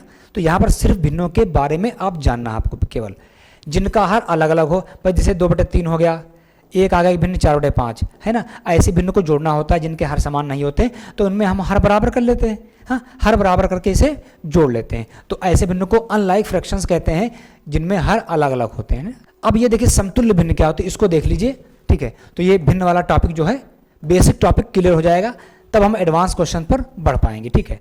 अब पता चले क्वेश्चन पढ़ा रहे हैं, वहाँ पर समतुल्य शब्द आ गया ना, तो अब बहुत से लोगों को समतुल्य क्लियर नहीं है, तो फिर क्या मतलब रह जाएगा पढ़ाने का। देखिए समतुल्य का मतलब जैसे कि मान लेते हैं एक भिन्न हमने 3/4 लिखी, ठीक, अब इसकी जैसी एक दूसरी भिन्न बनाओ, ठीक, दिखने में भिन्न लगे दूसरी है लेकिन सरल करने पर यही भिन्न आ जाए, ठीक, मतलब तुलना दोनों की बराबर हो पाए। तो बराबर का जो चिन्ह लगा है इसके बाद हम जो संख्या लिखेंगे वो इसके बराबर कही जाएगी। तो कैसे, अब देखिए लिखा हुआ 3/4, अब इसके समतुल्य भिन्न कैसे प्राप्त करेंगे? आप अंश में किसी संख्या से गुणा करेंगे, उसी संख्या से हर में गुणा कर लीजिए, आपको एक नई भिन्न प्राप्त हो जाएगी जो इसके तुल्य होगी। इसको हम 3 से गुणा करते हैं तो 3 3 9 हो जाएगा, 3 चक्कू 12। तो ये जो भिन्न है देखने में अलग लग रही है देखिए, लेकिन आपस में बराबर हैं। अब हम एक भिन्न और प्राप्त कर सकते हैं, हम चाहें तो इसको गुणा कर लेते हैं, 4 से 9 चौक 36 हो जाएगा और 12 चौक 48। तो अगर आप देखेंगे इन तीनों भिन्न को, तीनों आपस में कैसी हैं? समतुल्य हैं, है ना? क्यों? अगर इनको हम सरल करते हैं इनको तो वापस से हम 3/4 पे आ जाएंगे। देखिए 3 3 9, 3 चक्कू 12, 3/4 एक भिन्न प्राप्त हो गई। इसको कर दीजिए, 12 से 12 से काट सकते हैं, छोटी गिनती से काट सकते हैं, 12 बड़े पहाड़े से काटना चाहिए, जल्दी सवाल हल होगा। 12 3 36, 12 चौक 48। तो आप देखेंगे समतुल्य भिन्न आपस में बराबर होंगी और एक भिन्न के समतुल्य अनंत भिन्न हो सकती हैं। अनंत भिन्न समतुल्य प्राप्त की जा सकती हैं, ठीक। ये भिन्न वाला टॉपिक हमारा जो है कन्फर्म। यहाँ पर भिन्न के नियम दिए हुए हैं, कैसे जोड़ना है, ठीक है, कैसे घटाना है, ठीक है, ये चीज़ बाद में सिखा देंगे, भिन्नों की गुणा करना, ठीक है, ये बेसिक चीज़ें हैं, ठीक है। अब हम लोग जो यहाँ से क्वेश्चंस कर लेते हैं, ये सबसे इंपॉर्टेंट चीज़ है, ठीक है। क्वेश्चंस पर वो सारी चीज़ें क्लियर हो जाएंगी हमारी। देखिए पहला क्वेश्चन, भिन्न का रूप होता है a/b, a+b रूट a। अब इस तरह से अगर टेट में क्वेश्चन आ जाए तो थोड़ा सा आप हिचकेंगे, थोड़ा सा चारों को पढ़ना पड़ेगा और पढ़ना भी चाहिए ना। तो कुछ भी क्वेश्चन आ सकता है, थोड़ा सा टाइम लेकर हल करने में क्या दिक्कत है, ठीक। देखिए a/b हो गया, 3/5 में 3 क्या है ना, थोड़ा अच्छा लगा। 3 क्या है? अंश है। 3/5 में 5 क्या है? हर हो गया।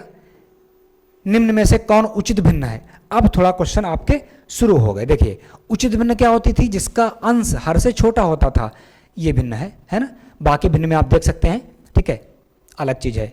निम्न में से कौन अनुचित भिन्न है? बताओ कौन अनुचित भिन्न है? जिसका अंश जो है वो हर से क्या होगा? बड़ा होगा। देखिए इसमें देखिए, बाकी ये उचित भिन्न, उचित भिन्न, उचित भिन्न, ये अनुचित भिन्न है।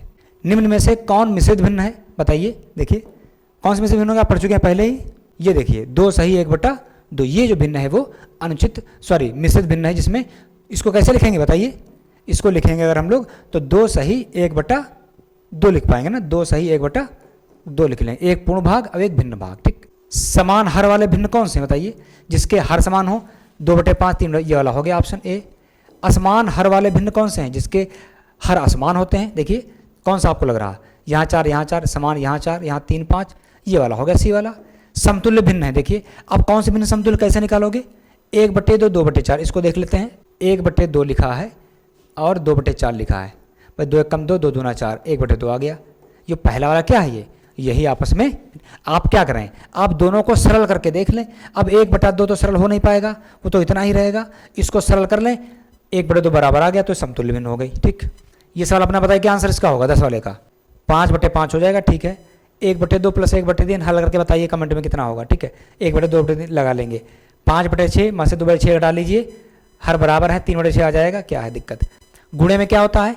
गुणे में ऊपर ऊपर गुणा, नीचे नीचे गुणा। चलिए क्वेश्चन में करते रहते हैं, बहुत से लोग जुड़े, ऐसे लोग जुड़ जाते हैं, जुड़े हैं जो शायद ना जानते हैं। 2/3 लिखा है और 4/5 लिखा है, तो भिन्न में क्या होता है? ऊपर ऊपर की गुणा, नीचे नीचे गुणा। 4 दूनी 8, 5 तियां 15, ये आंसर हो गया, ठीक है। भाग कैसे करेंगे थोड़ा इसको देख लेते हैं। अगर भिन्नों का भाग आ जाए, देखिए 2/3 लिखा हुआ है और भाग का निशान लगा हुआ है, 4/5 लिखा हुआ है, तो आपको क्या करना है? पहली भिन्न ऐसे रखना है, गुणे का निशान लगाना है, इसको उल्टा कर देना है, 5 ऊपर 4 नीचे। चलिए अब इसको 5 दूनी 10, 10 बटे कितना आ गया? 4 तियां 12 आ गया, 10/12, ठीक है। हो सकता ये सरल करके भी लिखी हो, 2 पंचे 10, 2 छंग 12, तो आंसर कितना हो सकता था? 5/6 भी हो सकता था, है ना। तो कौन सा आंसर सही? यहाँ पर दोनों आंसर सही हैं, वो गलती से लिख गया है 2 आंसर। 5/10 का सरल रूप क्या होगा बताइए? सरल करके कैसे लिखोगे इसको?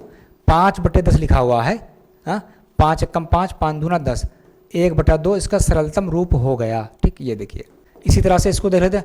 हर डिनोमिनेटर नहीं हो सकता, 0 नहीं हो सकता। अगर जीरो हो जाएगा तो भिन्न का रूप अस्तित्व में नहीं रह पाएगी ना, वो जीरो नहीं हो सकता। ठीक, 0/5 का मान क्या होगा, ध्यान रखिए जब भी जीरो आ जाए नीचे एक अंक हो तो उसका मान जीरो ही होता है। ठीक, ये देखिए जीरो हो गया। उचित भिन्न नहीं है, उचित भिन्न नहीं है मतलब अनुचित है। अनुचित का मतलब जिसका अंश बड़ा हो हर छोटा हो। देखिए 9/4 वाला जो ऑप्शन है ये वाला सही है। 7/7 का मान है भाई सेम है, 1 आ जाएगा। ठीक, 7 कम 7, 7 कम 7। ठीक, तो ये यहाँ पर हमने 20 क्वेश्चन करा दिए। ठीक, तो 20 क्वेश्चन में भिन्न के जो बेसिक संक्रियाएं थी, गुणा भाग जोड़ घटाना, ठीक है, और कुछ नई चीज़ें जैसे उचित अनुचित मिश्रित भिन्न में थोड़ा सा कन्फ्यूजन लोगों को रहता है। अगर रिवाइज नहीं किया है या टीचिंग नहीं कर रहे हैं तो थोड़ा सा दिक्कत होती है। तो यहाँ पर हमने सारे क्वेश्चन करा दिए हैं, तो ये वाला टॉपिक जो हमारा जो है वो तैयार हो गया। तो हमने जो यहाँ पर भिन्न वाला पोर्शन उचित भिन्न, अनुचित और मिश्रित भिन्न को तैयार कर लिया है। अब सारा कुछ पढ़ चुके हैं। ठीक है, देखिए अभी जो है हम बेसिक पढ़ रहे हैं, बेसिक क्वेश्चंस कर रहे हैं। तो यहाँ पर लगभग हमने बेसिक क्लियर कर दिया आपका। अभी हम डिफरेंट टॉपिक्स पर एक अलग लेक्चर लेकर आएंगे। जैसे परिमेय संख्याओं पर बहुत सारे क्वेश्चंस बनते हैं जो परीक्षाओं में आते हैं। अभी हम इसके बाद इस संख्या पद्धति के लेक्चर के बाद एक संख्या पद्धति पर जितने क्वेश्चंस अभी तक पूछे गए हैं उनको सॉल्व कराएंगे। ठीक है, उसमें मिश्रित भिन्न सारे मिश्रित क्वेश्चंस होंगे। तो अब हम लोग सीखेंगे परिमेय संख्याओं के बारे में और अपरिमेय संख्याओं के बारे में। तो चलिए परिमेय संख्या सीखते हैं। तो अब हम लोग पढ़ेंगे परिमेय संख्याएं, जिसे हम लोग इंग्लिश में कहते हैं रेशनल नंबर। संख्या पद्धति के अंतर्गत सबसे इंपॉर्टेंट ये टॉपिक है, इससे डायरेक्ट क्वेश्चन पूछे जाते हैं। तो चलिए शुरू करते हैं। परिमेय संख्या वह संख्या जो P/Q के रूप की होती है। अब P/Q क्या है? P/Q एक अक्षर है, P के स्थान पर कुछ भी हो सकता है। यहाँ 3/4 लिख सकते हैं, ठीक है, या 6/7 हो सकता है, 11/13 हो सकता है, कुछ भी हो सकता है। इवन जितनी प्राकृतिक संख्याएं हैं जैसे कि 1 है, 2 है, 3 है, भाई ये संख्या तो P/Q रूप की है, मतलब अंश है हर है, अंश है हर है, अंश है हर है। इसमें हर नहीं है, लेकिन आप प्राकृतिक संख्याओं में हर में 1 लिख सकते हो ना भाई। 2/1 को भी हम क्या लिखते हैं? 2 लिखते हैं। किसी भी संख्या के हर में 1 बनाया जा सकता है। ठीक है, तो अब 2 थी, 2 को हमने लिखा 2/1, तो 2/1 जो रूप है वो रूप किस प्रकार का हो गया? P/Q रूप हो गया ना, ऊपर हो गया नीचे हो गया, अंश हर में टूट गया। इसी प्रकार 3 लिखा हुआ है, तो 3 को क्या लिख सकते हैं? अगर हम 3 को 3/1 लिख लें तो देखिए P/Q रूप की हो गई, तो ये एक परिमेय संख्या बन गई। इसका मतलब जितनी संख्याएं प्राकृतिक होती हैं वो भी संख्याएं पूर्ण संख्याएं ही होती हैं। अब देखिए यहाँ पर परिमेय संख्याओं में ये जरूरी नहीं है कि पॉजिटिव हो। अगर ये -3/4 लिखा, ये भी एक परिमेय संख्या हो जाएगी। ठीक है, अगर -5 लिखा हुआ है तो इसके /1 लिख लें, ये एक परिमेय संख्या बन गई। देखिए जैसे 5 है, 0 है, -3 भी परिमेय है। क्यों? अब 0 को 0/1 ले सकते हैं ना, है ना, तो 0 भी एक परिमेय संख्या है। ठीक, ध्यान रहे। बट 0 को ना तो हम धनात्मक कहते हैं ना ऋणात्मक। 0 ना तो पॉजिटिव है और ना ही निगेटिव है। अब साथियों देखेंगे परिमेय संख्या का सरलतम रूप क्या होता है। जैसे कि एक संख्या हमने लिखी 30/12। ठीक, अब ये संख्या को हम सरल करिए, चलिए सरल करते हैं। किससे काट देते हैं? 2 से काट देते हैं, 15 आएगा और 2 छंग 12। फिर 5 3 से काटते हैं, 3 5 15, 3 दूनी 6, तो ये आ गया 5/2 आ गया, है ना। तो ये इसका सरलतम रूप हो गया। ये सरलतम रूप नहीं था, ये सरलतम रूप हो गया। अब सरलतम रूप में होता क्या है? कब वो परिमेय संख्या अपने सरलतम रूप में मानी जाएगी? जब उनके अंश और हर का मासा 1 होना चाहिए। जैसे कि 3/4 लिखा हुआ है, अगर आप 3 और 4 का मासा निकालें तो 1 आएगा। तो इसका मतलब ये जो भिन्न है वो अपने सरलतम रूप में लिखी है। और अगर आप मासा वाला जो मेथड उसे छोड़ दें तो इसे अब और आप विभाजित नहीं कर पाएंगे। बताइए 3 4 के और छोटा कट सकता है? किसी से नहीं कटेगा। देखिए 6/4 लिखा है, ये कट सकता है, 2 3 6, 2 दूना 4, तो 3/2 जो है अपने सरलतम रूप में कही जाएगी। तो ये वही चीज़ है। अब एक चीज़ देख लीजिए, अनंत परिमेय संख्याएं। भाई 2 परिमेय संख्याएं, जैसे कि एक हमने लिखी 3/4, एक ये लिखी। चलिए हम पहले संख्या रेखा से दिखाते हैं आपको। जैसे कि संख्या रेखा आपने कक्षा 6-7 में हो सकता है पढ़ा हो, नहीं पढ़ा तो यहाँ क्लियर हो जाएगा। एक रेखा होती सिंपल जिसके ऊपर संख्याएं लिखी जाती हैं, इसीलिए हम कहते हैं इसे संख्या रेखा। इसके मिडिल में 0 लिख देते हैं, इधर धनात्मक। 0 से इधर जाएंगे दाएं साइड में, तो हम लोग इधर दाएं साइड में जाते हैं, तो सारी संख्याएं जो धनात्मक लिखी जाती हैं और बाएं साइड जाते हैं इधर, तो सारी संख्याएं कैसी होंगी, वो ऋणात्मक होगी। जैसे -1 लिख दिया, -2 लिख दिया, -3 लिख दिया, -4 लिख दिया, -5 लिख दिया, ठीक है। सॉरी +5 ये प्लस की हो गई, इधर आएंगे तो -1 -2 -3 -4 -5 है ना, ठीक। अब ये सारी संख्या परिमेय संख्या हैं, सारी प्राकृतिक संख्याएं भी परिमेय संख्या होती हैं। अब एक को आप एक ना समझें, एक को आप 1/1 समझें, दो को 2/1 समझें, ठीक। तो पहले हम ऐसे समझाते थे, 12 में बटे की संख्या लेकर भी समझाएंगे। अब देखिए 1 और 2 के बीच कितनी संख्याएं हो सकती हैं, आप बताइए। अनंत संख्याएं होंगी। आपको ये लग रहा है कि 1 के बाद तो 2 आएगा, मैं ये कह रहा हूं 1 के बाद 1.1 आएगा भाई, 1 के बाद 1 आ सकता है, फिर इसके बाद 1.2 भी लिख सकते हैं, 1.3 भी लिख सकते हैं, और छोटा छोटा करना चाहो तो 1.0001 कर दो, फिर 1.0002 कर दो, तो 2 तक पहुंचते पहुंचते अनंत संख्याएं हो जाएंगी। मतलब ये हुआ कि किन्हीं दो परिमेय संख्याओं के बीच अनंत परिमेय संख्याएं लिखी जा सकती हैं। ये इंपॉर्टेंट क्वेश्चन है, इसे नोट कर लें, ठीक है। ये ऑप्शन पूछा जा सकता है, आपको देखने में तो लग रहा है। अब 1 और 2 के बीच, ठीक भाई, आपको लग रहा है कि अभी हम परिमेय संख्याओं की बात कर रहे हैं, लिख रहे हैं प्राकृतिक संख्याएं। अरे भाई ये भी परिमेय संख्याएं ही, जरूरी नहीं है कि 1/3/4 5/4 ही आपको देखने को मिले, है ना। परिमेय संख्याओं की बारे में लोग ये सोचते हैं कि बटे की संख्या हो, भाई प्राकृतिक संख्या भी परिमेय संख्या होती है, उसके नीचे 1 लिखा जा सकता है। तो कहने का मतलब ये है कि दो परिमेय संख्याओं के बीच अनंत परिमेय संख्याएं हो सकती हैं। तो ये एक संख्या रेखा है, इसको समझ लिया हमने। अभी जब क्वेश्चन करेंगे इन पर तो और चीज़ें क्लियर होंगी, अभी हम बेसिक चीज़ पे चल रहे हैं, ठीक। देखिए परिमेय संख्याओं के बारे में एक बात इंपॉर्टेंट होती है। परिमेय संख्या जो होती है, जब हम किसी को 1 से गुणा करते हैं तो वही चीज़ हमें प्राप्त होती है। देखिए यह तत्समक अवयव, तत्समक अवयव, मल्टीप्लिकेटिव आइडेंटिटी। संख्या 1 को परिमेय संख्याओं के गुणा का तत्समक अवयव कहा जाता है। तत्समक अवयव का मतलब होता है कि अगर हम 3/4 है, एक परिमेय संख्या है, इसको 1 से गुणा करेंगे तो उस पर कोई फर्क नहीं पड़ता, वो 3/4 ही आता है ना। तो 1 जो है परिमेय संख्या का तत्समक अवयव होगा, मतलब 1 से गुणा करने पर वही परिमेय संख्या प्राप्त हो जाती है, इसीलिए इसे तत्समक अवयव कहते हैं, है ना। तो ये चीज़ होती है तत्समक अवयव। बस आप याद करते रहिए, वर्ड्स को याद करिए, ये जो वर्ड है तत्समक अवयव, इसको याद रखिए, ठीक है, क्योंकि नए क्वेश्चंस में जब करेंगे तो वहाँ पर ना लगे कि हमने पढ़ा नहीं। अब देखिए योगात्मक प्रतिलोम क्या होता है। देखिए एडिटिव इनवर्स क्या होता है। प्रत्येक परिमेय संख्या का एक प्रतिलोम होता है जिसे कहते हैं, देखिए जब किसी संख्या और उसके प्रतिलोम को जोड़ा जाता है तो परिणाम 0 आता है। देखिए जैसे एक संख्या हमने लिख ली 5/4 लिखी, ठीक। अब ये एक परिमेय संख्या है, इसकी योगात्मक प्रतिलोम क्या होगी। योगात्मक प्रतिलोम मतलब प्रतिलोम तो चाहिए, लेकिन योगात्मक प्रतिलोम मतलब जोड़ने से बराबर होगी -5/4। मतलब ये हुआ किसी परिमेय संख्या का योगात्मक प्रतिलोम वो संख्या होती, परिमेय संख्या होती है जिसको जोड़ने पर 0।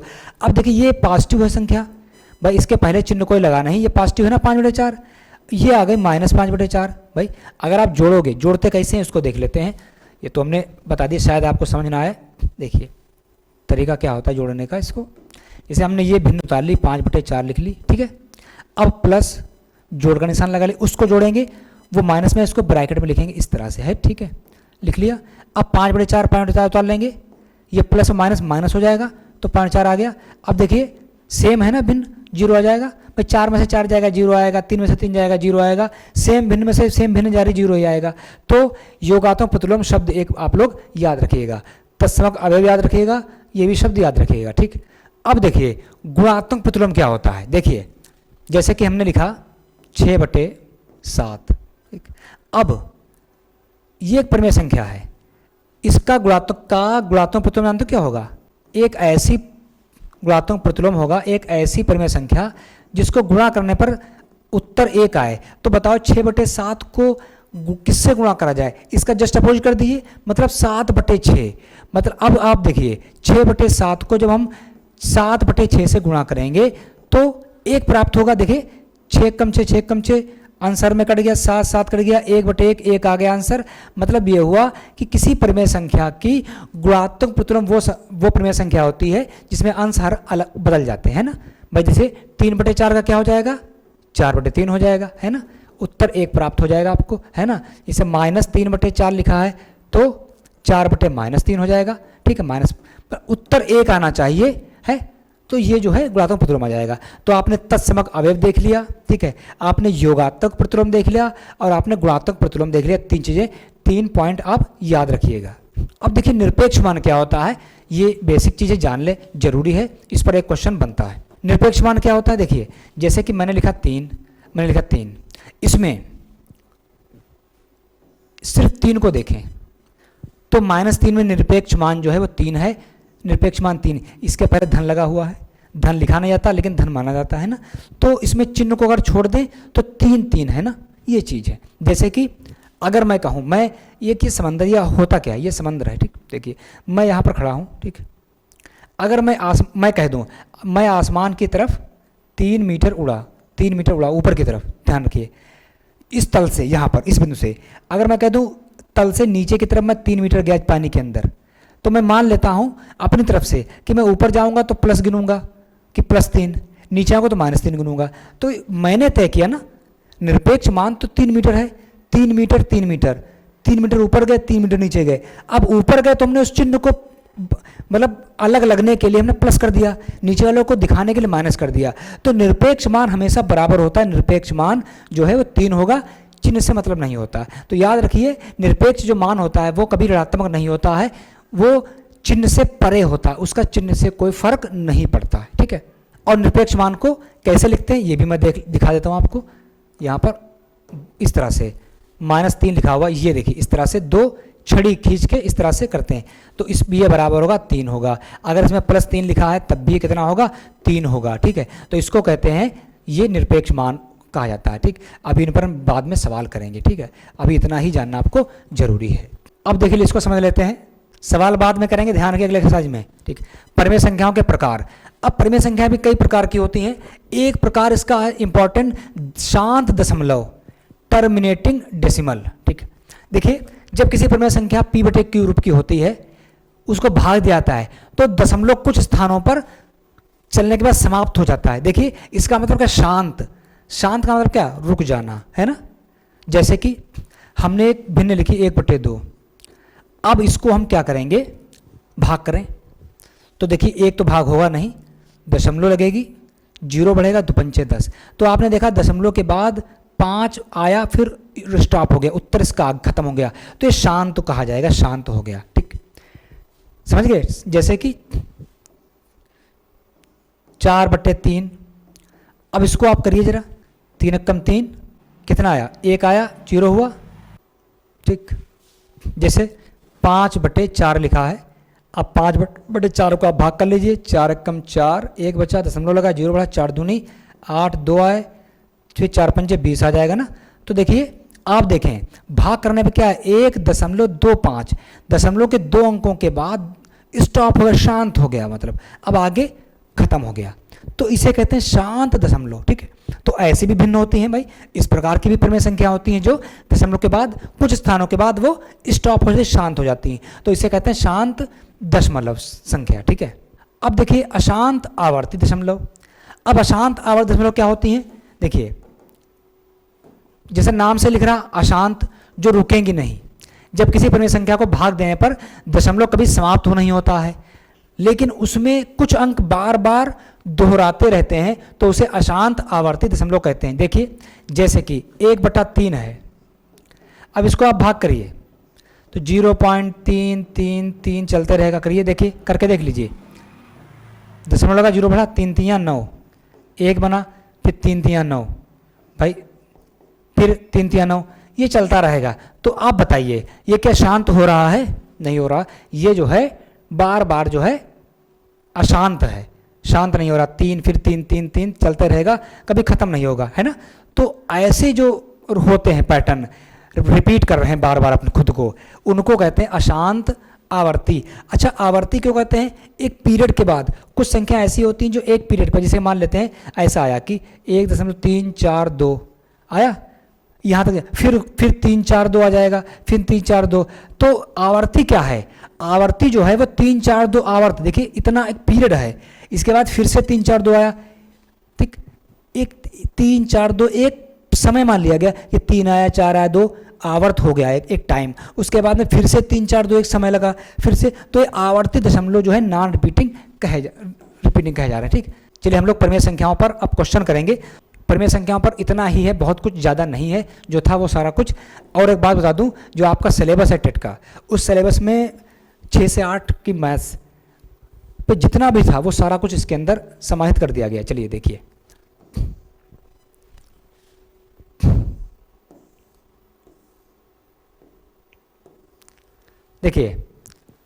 देखते जाइए। परिमेय संख्या का रूप होता है P बटा Q है, Q बराबर नॉट जीरो, मतलब नीचे की संख्या जीरो नहीं होगी। 3/4, 4/5, 6/4 या 4 है ना, वो सारी संख्या परिमेय संख्या आ जाएंगी। अब देखिए √2 लिखा है, पाई लिखा, ये लिखा, ये सारी अपरिमेय संख्याएं होती हैं, इनके बारे में हम जानेंगे। देखिए अगर ये जो क्वेश्चन लिखा हुआ, इसके 4 ऑप्शन हैं। पढ़ाई ऐसी होनी चाहिए कि सिर्फ आंसर ना पता हो, आंसर के साथ साथ अगर वो तीनों चीज़ें पता होंगी तभी आप सही से आंसर निकाल पाओगे। अब परिमेय के साथ इनको क्यों जोड़ा गया, क्योंकि ये है अपरिमेय संख्या, इसीलिए जोड़ा गया है। ठीक, निम्न में से कौन परिमेय संख्या है बताइए। पाई रूट, ये तो अपरिमेय हो गई। 3/5 अंश और हर, ठीक है। 0 एक परिमेय संख्या है, बिल्कुल सही। 2 को किस रूप में लिखा जा सकता है, देखिए 2 को हम कैसे लिखते हैं, 2 एक प्राकृतिक संख्या है, पूर्ण संख्या, पूर्णांक है, तो हम हर में 1 कर सकते हैं, मतलब 2/1 कर सकते हैं, तो ये वाला ऑप्शन आपका सही हो जाएगा। निम्न में से कौन परिमेय नहीं है, 1/4 परिमेय संख्या है, 5 भी परिमेय संख्या है। क्यों, क्योंकि 5 के बटे हम क्या लिख सकते हैं, 5/1 लिख सकते हैं।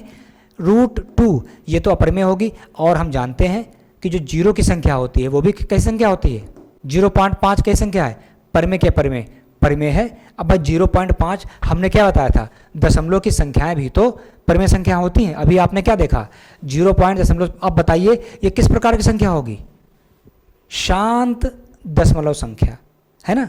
दशमलव की सभी प्रकार की संख्या परिमेय संख्या के अंतर्गत ही आती हैं। तो 0.0 को अगर लिखना चाहो आप तो दशमलव इसको हटा दो, 10 आ गया, 5 एकम 5 दूनी 10, 1/2 ही तो लिखा जा सकता है। तो जब 1/2 रूप की होती है, यानी जब P/Q रूप की होती, तो आप आसानी से कह देते हैं परिमेय संख्या, और आपके दिमाग में ये बना रहता है कि जो बटे की संख्या होती वही परिमेय संख्या होती। ऐसा नहीं है, 0.5 भी एक परिमेय संख्या है, वो करके बता दिया हमने। ठीक है, देखिए परिमेय संख्या का दशमलव रूप होता है समाप्त, आवर्ती दोनों। देखिए समाप्त भी हो सकता है, आवर्ती भी। अब ये क्वेश्चन इंपॉर्टेंट है, देखिए परिमेय संख्या का दशमलव रूप होता है, समाप्त भी हो सकता है, आवर्ती भी हो सकता है, जिसमें हमने अशांत और आवर्ती वाले दोनों बताए थे। 1/3 का दशमलव रूप है, मैं भाग करते चले जाओ, क्या 1/3 कभी रुकेगा, अभी मैंने बताया था भी था आपको ये वाला, कि जब आप 1 को इस तरह से 3 से भाग दोगे तो दशमलव लगाए 0 बढ़ गया, 3 तियाँ 9, 1 दशमलव लगा चुके 0 बढ़ा दीजिए, फिर 3 तियाँ 9, फिर 1 आया, है ना। तो कभी ये क्या रुक पाएगा, अशांत है, चलता रहेगा। तो जब चलता रहता है तो हम लोग क्या करते हैं, 2 को लिखने के बाद डॉट लगा देते हैं। तो ये वाला आपका ऑप्शन सही हो गया। निम्न में से कौन परिमेय है, पाई अपरिमेय, √7 अपरिमेय, ठीक है। 4/9 जो है ये परिमेय होगी। ई पाई याद रखिए, पाई ई। देखिए साथ साथ में अपरिमेय संख्याओं के बारे में भी आपको जानकारी मिल रही है। डायरेक्ट क्वेश्चन पूछ लिया जाता है कि ई और पाई कैसा है ना। तो ये जान गए कि ई पाई और रूट वाली संख्याएं वो जो अपरिमेय होती हैं। अब देखिए सभी पूर्णांक होते हैं, परिमेय होंगे, बिल्कुल परिमेय संख्या होंगी, ठीक। 0.125 है, परिमेय के अपरिमेय दोनों। देखिए परिमेय होगी, दशमलव की जितनी संख्या होती हैं वो परिमेय संख्या होती हैं, ठीक है। और ये शांत दशमलव संख्या है। निम्न में से कौन परिमेय नहीं है, 7/8 परिमेय है, 2 परिमेय, देखिए 0 परिमेय है। रूट वाली संख्या अपरिमेय संख्या होती, परिमेय नहीं है, ठीक है। चलिए 2 परिमेय संख्याओं के बीच होती हैं अनंत संख्याएं, बताया था अभी हमने आपको, ठीक है भाई। जैसे कि एक संख्या 3 लिखी है, एक संख्या 4 है, दोनों परिमेय संख्या हैं, दोनों को इस तरह से लिखा जा सकता है 3/1 और 4/1, यानी P/Q के रूप में लिख सकते हो, ठीक। अब बताइए 3 से एक डायरेक्ट जाए, एक 3 के बाद ये भी तो कह सकते हैं 3.0000001, बस 3 के बाद ही तो आएगा, उसके बाद में फिर 3.00002, 4 तक पहुँचते पहुँचते हम अनगिनत संख्या लिख सकते हैं।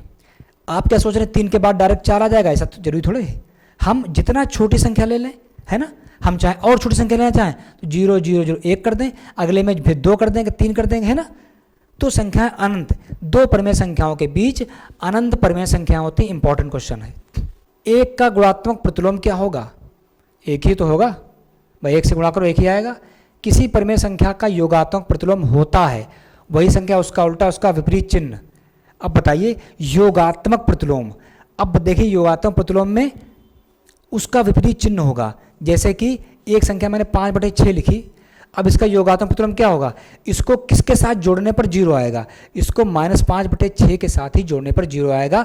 तो आप देखें भिन्न तो वही रही ना, लेकिन बस क्या चिन्ह विपरीत हो गया, यहाँ पर चिन्ह प्लस है, यहाँ पर चिन्ह माइनस है, तो ये योगात्मक प्रतिलोम होगा। -3 का योगात्मक प्रतिलोम क्या होगा? +3 है ना, 3 जोड़ने पर 0 आ जाएगा। ठीक, चलिए 2/3 का गुणात्मक प्रतिलोम है। अब बताइए 2 कितना होगा? 2/3 क्या होता था? 2/3 को अगर हम 3/2 से गुणा कर दें तो 1 आ जाएगा ना, 2 कट जाएंगे। तो गुणात्मक प्रतिलोम में हमेशा हर उल्टा हो जाएगा, 3/2, 2/3 का 3/2, ये वाला आंसर। परिमेय संख्याओं का हर नहीं हो सकता। क्या नहीं हो सकता बताइए? 0 नहीं हो सकता कभी भी भाई, इसकी परिभाषा ही है, P/Q कहते थे हम लोग। क्या होता था? Q जो है 0 नहीं हो सकता। अब भाई 4/3 लिखा है, अगर 3 के स्थान पर 0 हो जाएगा तो अनंत हो जाएगा ना, ये कोई मतलब ही नहीं रहा, तो परिमेय संख्या कहाँ बचेगी वो? 5/10 का सरल रूप है। चलिए करते, 5/10 लिखा है, 5 × 5, 5 दूनी 10, 1/2 आ गया है ना, तो ये वाला आंसर सही हो गया।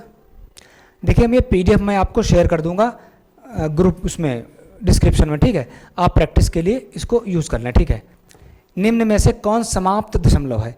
अब देखिए ये इंपॉर्टेंट क्वेश्चन, समाप्त का मतलब समाप्त हो जाएगा। देखिए ये समाप्त नहीं होगा, भाग करके देखिए ये समाप्त हो जाएगा, कैसे करके देख लीजिए। 1/4 लिखा हुआ है, 0.0, 4 दूनी 8, 2 बचे 4 पंचे 20। भाई आप लोग ऐसे भाग करके देख लीजिए, 0.0, 4 दूनी 8, 2 बचे और 4 पंचे 20 हो जाएगा ना। तो ये देखिए शांत हो गया 2 डिजिट के बाद, तो इसे कहते हैं समाप्त दशमलव, शांत दशमलव। ठीक, तो ये सारे जो है क्वेश्चंस हो गए परिमेय संख्याओं पर आधारित। चलिए तो हमने जो है परिमेय संख्याओं को पढ़ लिया, साथ ही देखिए अपरिमेय संख्याओं के बारे में हमने थोड़ी सी जानकारी कर ली ना, कि पाई जो है वो अपरिमेय संख्या होती है और रूट की सभी संख्याएं अपरिमेय होती हैं, साथ में ई जो है वो अपरिमेय संख्या होती है। इसके बारे में डिटेल से हम क्वेश्चन में ही करवाएंगे आपको। तो हमें लगता है कि अब ये हमारा जो टॉपिक था क्लासिफिकेशन ऑफ नंबर्स, इन संख्याओं का वर्गीकरण, इसमें हमने सभी संख्या पढ़ ली, बाकी इनके बारे में हमने 1 बाय 1 डिटेल से बता दिए, सारे क्वेश्चन करवा दिए हैं। तो चलिए साथियों नेक्स्ट वीडियो में, अगले वीडियो में हम संख्या पद्धति पर सारे क्वेश्चंस करेंगे जो यूपी टेट के प्रीवियस पेपर्स में भी आए हुए हैं, साथ ही अन्य एग्जाम्स में भी जो इस टॉपिक पर क्वेश्चन पूछे जा रहे हैं उनको ध्यान में रखते हुए, यूपी टेट के एग्ज़ाम को ध्यान में रखते हुए क्वेश्चन कराएंगे। तो इस लेक्चर को जरूर देखिएगा। अगर वीडियो पसंद है इसको लाइक, चैनल को जो सब्सक्राइब कीजिएगा। अगर कोई सजेशन हो तो कमेंट बॉक्स में लिखिएगा। अगर किसी टॉपिक को विशेष रूप से पढ़ना चाहते हैं इसके अंतर्गत तो अलग से भी उसको बना देंगे। तो मिलते हैं किसी दूसरे इन्फॉर्मेटिव वीडियो के साथ। Thanks for watching.